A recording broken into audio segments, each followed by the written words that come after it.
you have no idea who Alexis Morris is, she was part of the championship-winning LSU Tigers for this recent NCAA season for women's basketball. So big ups to her there. Champion, they just made their trip to the White House to, visit and celebrate. That's not what got her in trouble, though. So she was at the WNBA draft. And if you're not familiar with the W, right, the league, first off, it is the most difficult professional league to make because of the very stringent roster count and the salary cap that is there. So if you don't know, it's capped at 144. Now, a lot of us have advocated for expansion into different cities, expanding with more teams, and that's already like in discussions. They're narrowing down the cities. So that's something that's in the works by the commissioner in the league itself, but that takes time. I would love to see at least 2 to 3 more additional roster spots added to each individual team, because that alone would give us 24 to 36 more very just amazing players to be added. But competition is tough. Like, even for vets to return and continue to retain their spots, it's difficult. So don't be fooled, okay? When you see players in the league, they earn their spot to get there, and it's no joke trying to take any of them out in terms of taking their spot. Like, you just have to know, you have to understand that. And I think there is a bit of a disconnect of college players understanding what it takes to be able to make it into the W and then have the longevity in the careers that a lot of these prolific vets have. So yeah, Alexis Morris hopped up on Twitter after she was cut from the Connecticut Sun to say, if we can't make roster spots for rookies, cut the vets. I just need to say right now, for all of the rookies, subconsciously, like, every vet is likely going to play with just a vengeance. It's not personal. I just think it's going to subconsciously happen, okay? And the vets, these 28-plus-year-olds have been cooking everybody, okay? Just understand, like, Candace Parker is 37 and could still cook most of the college players that are coming out. You have the players that have already been in 4 or 5 years. Do you see what they're doing? I mean, the Asias, the Stewies, listen, they're cooking. So don't just come for the vets as if it's just going to be cute, because that comment, those tweets, I mean, she had another one that said, if you're knocking at 35, hang it up. And I mean, wired hanger, hang it up. Y'all know my squad is the Aces, okay? You know this. Have you seen what they're doing? Okay, with a team with vets on there. Young people, when they say respect your elders, or they tell you to stay at the kiddie table, this is why. I don't think they're doing it to always be disrespectful, but it's instances like this.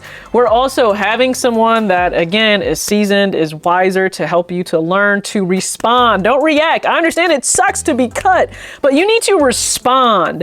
Keeping your entire career and what you hope to do and achieve, likely within the league, in mind before putting that out there. Because because there are rosters that still have like spots open, right? They may have 11 on roster. They didn't fill that 12th spot. Even if they were to look to fill that down the road, let's just say the coaching staff may want you. If you don't have your locker room beside you and behind you, baby girl, that's a hard road. That is a very hard road, and what you don't want are your peers and the fellow sisterhood around you to not really be in support of you. And if you've paid attention to the league, they can come from the same schools, different schools, be on different programs, but they still have this love and bond with each other. And you can actually see that in the WNBA app. If you watch off top, season 2 is there. So they actually, Ari has some aces on there, but all episodes are amazing. So I would say definitely tune in if you're looking to learn more about these players, the league, and their perspective, and their individual journeys. But I just really wish that Alexis had someone there just really in that moment to help her with that very difficult, just reality of being cut.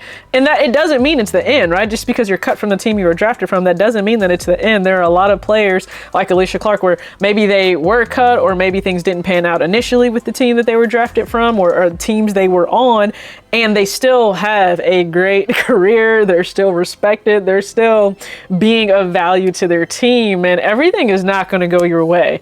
You can be great in college. That doesn't always translate immediately over to, professional league. It just doesn't.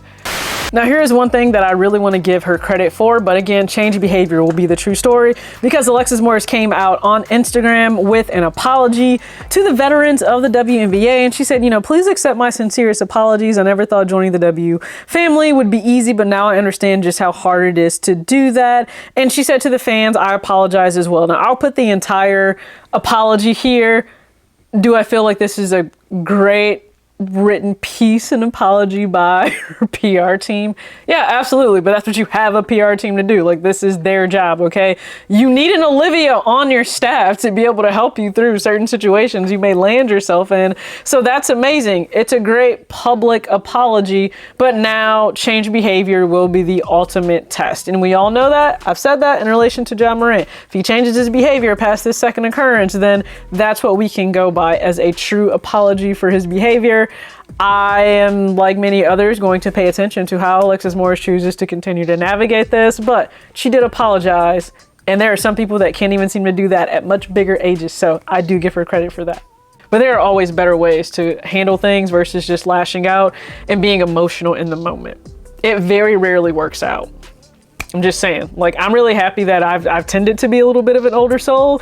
And so I'm not one to initially just react to things on social media. I'll likely take a step back and think, like, long term, is it best that I respond or give oxygen or energy to this in the bigger scheme of everything I may want to do? Like, how is that going to come back and affect me down the line? If I react, what's going to be the equal reaction or a bigger reaction to my reaction? And it may not be a road you want to go down. It's usually been a road I didn't want to go down, and I think it's served me well. So if you're a young adult, have people that are older that are around you that have your best interests at heart, then they can help you go through the different stages of failure and success and just different things, right? So yeah, that was a lot, but there's been a lot going on within off-season NBA and in season 2, but hey. Off-season, the W, this was all leading up to it, so you guys know, but I've deeply enjoyed the season so far. There's been a lot going on. I mean, my team, okay, Jackie Young is just insane, amazing, right? So I appreciate you guys for tuning in to this video. There are definitely brand new videos for you to watch, so be sure to check those out. As always, especially to these young adults, act your age, not your shoe size. Peace.